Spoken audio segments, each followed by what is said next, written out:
ditangkap di sebuah kamar indekos di Kelurahan Maraya, Kecamatan Kendari Barat.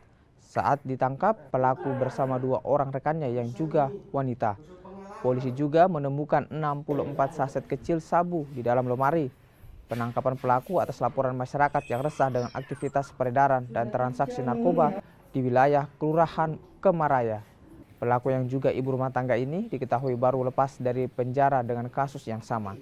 Pelaku mengaku mendapat barang haram itu dari seorang lelaki berinisial SL dengan cara sistem tempel.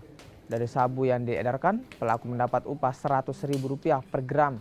Pelaku kini mendekam di sel tahanan Mapolresta Kendari dan terancam hukuman minimal 6 tahun penjara.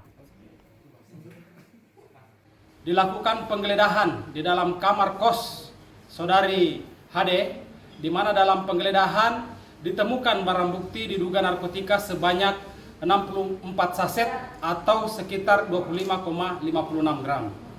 Dalam penggeledahan tersebut, barang bukti ditemukan di dalam tas berwarna putih yang di dalamnya berisikan 1 plastik benih dibungkus dengan 4 ikat rambut dengan jumlah barang bukti sebanyak 64 saset.